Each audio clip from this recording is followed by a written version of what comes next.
warahmatullahi wabarakatuh teman-teman. Bagaimana kabarnya? Semoga dalam keadaan seperti ini kita sekeluarga diberi kesehatan ya. Oh ya teman-teman, kalau misalnya nggak ada perlu apa-apa, teman-teman stay di rumah aja ya. Karena perbuatan tersebut salah satu cara untuk mencegah penyebaran virus corona. Oke, sebelum melangkah lebih jauh lagi, alangkah lebih baiknya kita perkenalan dulu ya. Perkenalkan, nama saya Vina Rohmatul Afni. Saya salah satu mahasiswi di Universitas Islam Negeri Maulana Malik Ibrahim Malang, jurusan Tadris Matematika, dan sekarang saya lagi menempuh semester 6. Oke, salah satu tujuan saya untuk membuat video ini, yang pertama adalah karena tugas Ibu Marhayati tentang mata kuliah Keterampilan Dasar Mengajar. Kemudian yang kedua, sebagai rasa ingin berbagi atas ilmu yang pernah saya dapatkan sejauh ini kepada teman-teman semuanya. Karena itu, kalau nanti di akhir pertemuan kita, ada salah, ada kurang, ada apapun itu, mohon ditulis di kolom komentar ya. Dan juga jangan lupa teman-teman untuk subscribe channel pertama saya ini. Semoga kita bisa saling berbagi.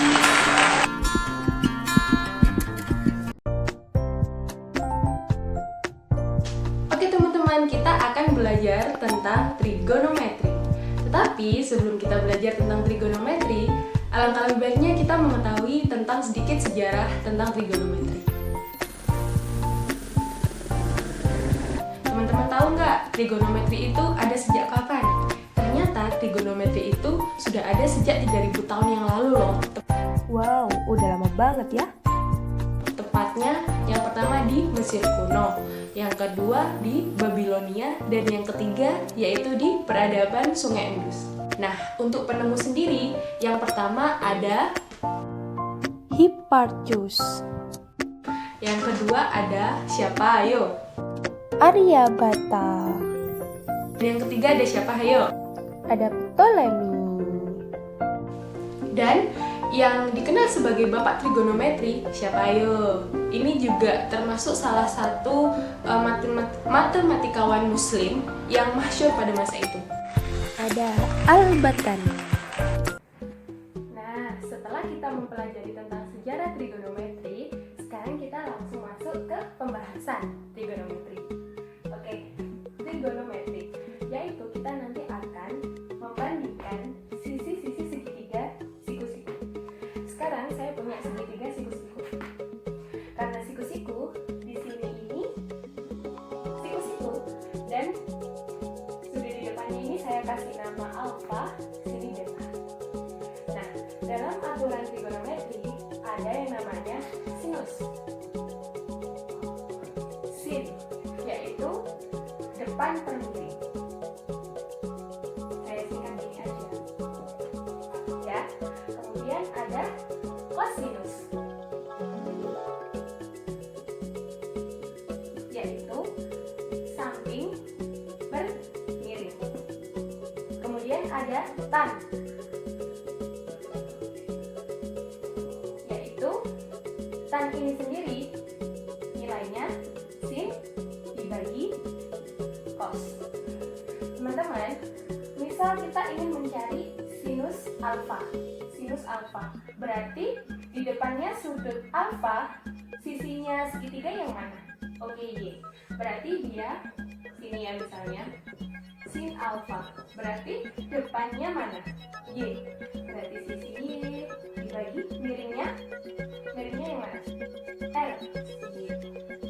Kemudian sekarang cos alfa, yaitu samping per miring. Sampingnya mana? Sisi X. Sisi X dibagi miringnya R. Nah, untuk tan sendiri kita coba masukkan ya. Tan tadi kan rumusnya sin per cos. Berarti kalau tan alfa di sini berarti dia sin per cos. Sinnya tadi dimasukkan. Y per R atau dibagi cos alfa berarti X per R. Dimana kita tahu bahwa pembagian, kalau nanti misalnya dihasilkan, dia akan berbalik menjadi perkalian. Y per R dikali R per X. Jadinya, tan alfa sama dengan sama-sama dibagi R, Y per X. Paham teman-teman? Sekarang masuk ke sudut-sudut istimewa. Oke teman-teman, sekarang kita akan bahas tentang sudut-sudut istimewa dalam trigonometri. Sudut-sudut tersebut siapa aja sih dia ditekan? Nah, yang pertama adalah 0 derajat, 30 derajat, 45 derajat, 60 derajat, dan 90 derajat. Kita buat ambil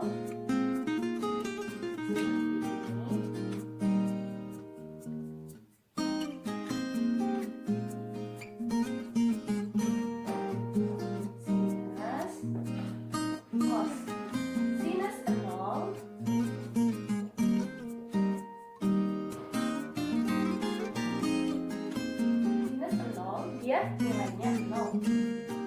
Sinus 30 dia nilainya setengah. Sinus 45 dia nilainya setengah akar 2. Sinus 60 dia nilainya setengah akar 3. Dan sinus 90 dia nilainya 1. Nah, bagaimana Kak dengan cos? Karena singkat-singkatnya cos gitu kan, berarti cos, nilai cos kebalikannya dari nilai sin. Kita tinggal balik aja. 0 yang semula di sini kita tarik ke belakang. 0 terus setengah, karena ini di tengah, ini tetap setengah akar 2, kemudian setengah akar 3, kemudian 1. Nah, untuk nilai tangan sendiri kita bisa masukkan dari rumus tadi, sin per cos. Jadi nanti kalau sudah tahu nilai sinnya berapa, cosnya berapa, tinggal dimasukin untuk mencari nilai tangan. Setelah kita membahas tentang sudut-sudut istimewa dalam trigonometri, sekarang kita akan bahas tentang kuadran. Kuadran itu apa sih Kak? Gitu kan ya. Kuadran itu ruangan di mana dalam trigonometri dibagi menjadi 4 ruangan atau 4 kuadran. Yang pertama ada kuadran 1, ada kuadran 2, kuadran 3, dan kuadran 4. Di mana ketika sudutnya di sini 0 derajat, berarti di sini 90 derajat, sini 180 derajat, sini 270 derajat sampai 360 derajat, satu putaran ya. Nah, sekarang kita berbicara tentang nilai-nilai sinus, cos, dan tangan di masing-masing kuadran. Di sini kakak menyimpulkan atau membuat kalimat supaya teman-teman semuanya mudah dalam mengingatnya, yaitu kakak tulis semua cinta kau. Semua cinta kau.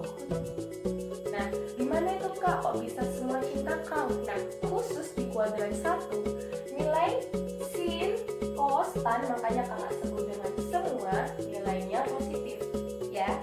Nah, untuk di kuadran 2 hanya sin saja, cin saja, yaitu yang positif, sin saja. Nah, untuk yang kuadran 3, tan saja, semua cinta, tan, positif saja. Dan yang terakhir, cos. Di kuadran 4 hanya nilai cos saja yang positif. Seperti itu teman-teman. Dan di kuadran 1 ini kita memperlakukan, yaitu ketika nanti ada ditanya berapakah nilai dari sin sekian, sudut sekian, dan itu kalau letaknya di kuadran 1, maka kita perhatikan ini. Berarti sudut dikurangi 0 derajat. Kemudian yang di kuadran 2 180 dikurangi sudut yang diketahui. Kemudian yang kuadran 3 yaitu sudut dikurangi 180 derajat, dan yang keempat yaitu 360 derajat dikurangi sudut yang diketahui. Seperti itu teman-teman.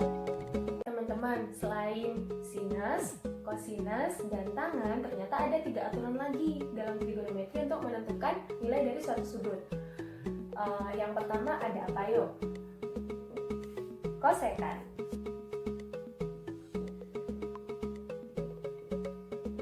Kemudian ada apa lagi? Sekan. Kemudian ada apa lagi?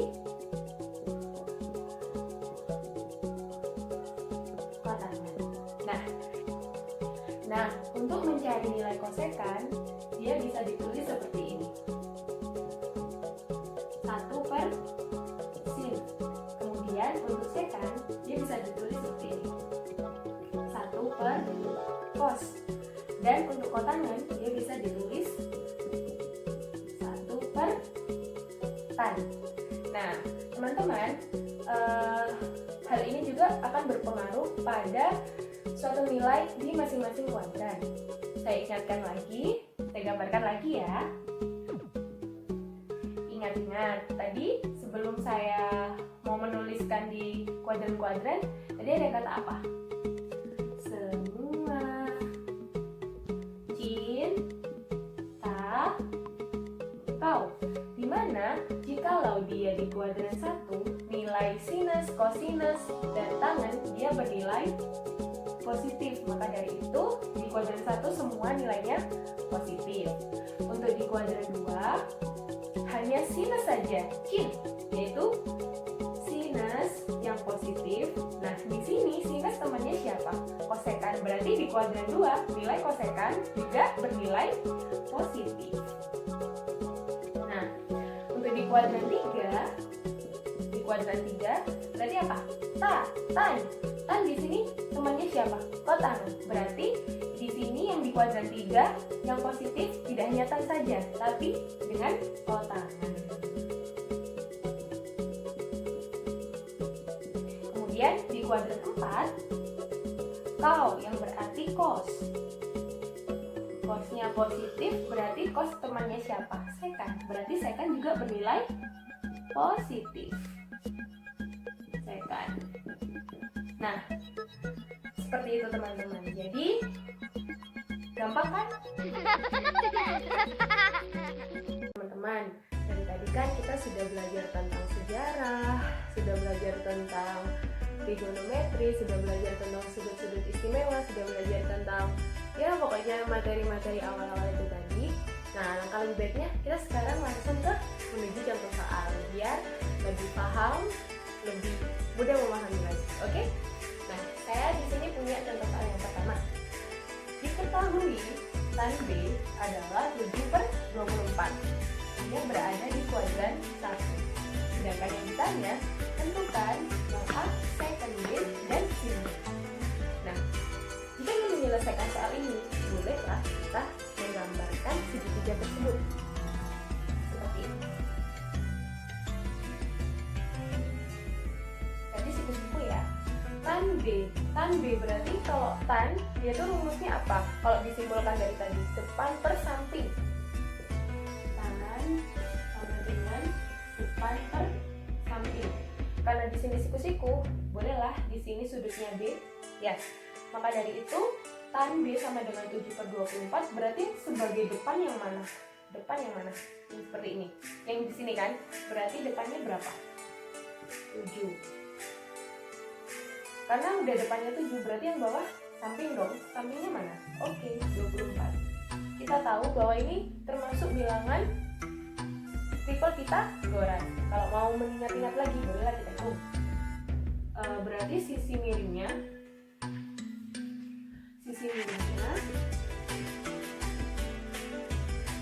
atau yang biasa kita sebut dengan hipotenus. Berapa? Sisi miring berarti akar dari 24 kuadrat ditambah 7 kuadrat sama dengan di sini pasti 25. Paham lah ya? Gak SMP lewat kok berarti. Dari SMP lewat kok berarti di sini sudah 25 ukurannya. Nah, sekarang kita langsung nih bisa menentukan berapa nilai dari second A. Second A, second tadi kebalikan dari apa? Seperkos. Seperkos. Oh, maaf ya ini B. Jadinya kos, kemudian tadi apa? Kos sami, berarti kos samping per miring. Jangan lupa, berarti sampingnya sudut B yang mana? 24. Ini sudut ya, 1/24 dibagi miring. Miringnya yang mana? 25. Jadi nilai dari secant B sama dengan 25 per 24. Oke? Jadi nilai dari secant B sama dengan 25 per 24. Kan kita udah tahu nih panjang-panjang sisinya sampai salah ngomong. Nah, kita bisa menentukan nilai sinus B. Sinus B, sin rumusnya apa, hayo? Sin Demi, bukan Demi Lovato ya. Ya, berarti sin sama dengan depan per miring. Sinus B berapa? Depannya sudut B berapa? 7. Nah, miringnya berapa? 25. Jadi nilai dari sinus B sama dengan 7 per 25. Itu teman-teman. Nah, sekarang kita berlari ke contoh soal yang nomor 2. Diketahui A, sudut A ini terletak di antara Pi dan 3 per 2 Pi. Kita tahu bahwa Pi adalah 180 derajat, ya, 180 derajat kurang dari A kurang dari 3 per 2 Pi itu senilai 270 derajat. Berarti kita tahu letak ini berarti berada di kuadran berapa? Berapa yuk?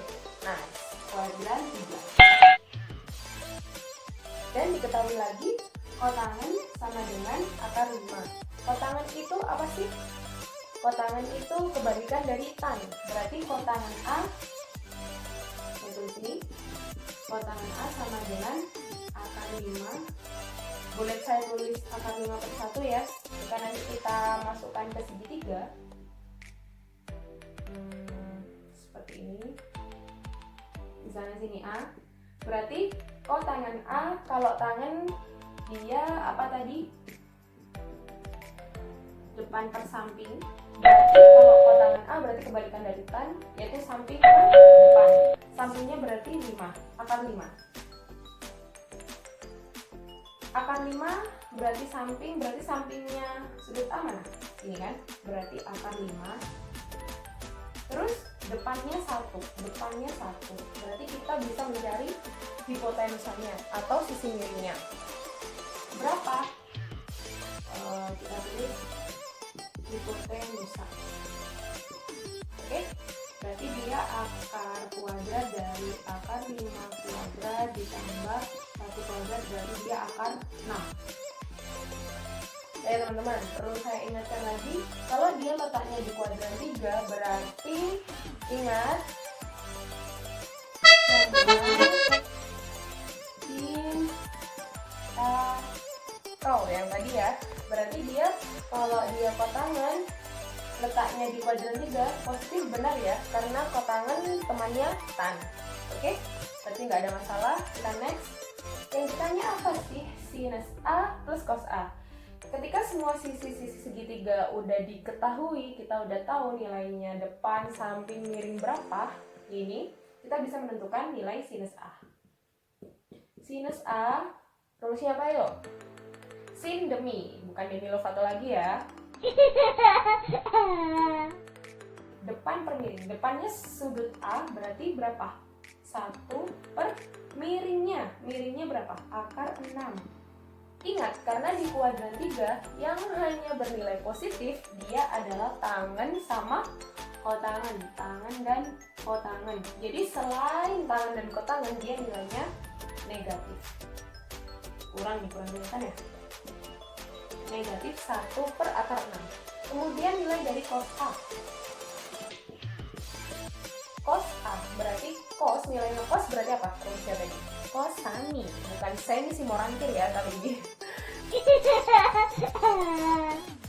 Berarti sampingnya sudut A mana? Akar 5. Miringnya akar 6. Ingat, kalau di kuadran 3 hanya ada tangan dan kotangan yang positif. Berarti kalau cos A berarti dia nilainya negatif. Oke deh, kita langsung jumlahkan sinus A ditambah cos A. Berarti negatif 1 per akar 6 ditambah negatif akar 5 per akar 6. Berarti dia min 1 min akar 5 per akar 6 dirasionalkan, berarti dia min akar 6 min akar 30 per 6. Terima kasih. Paham ya dari sini? Oke teman-teman, sekarang kita lanjut ke contoh soal yang selanjutnya. Di sini diketahui jika sin 24 derajat sama dengan 0,4, berarti kita tahu dong 24 derajat ini letaknya di kuadran berapa?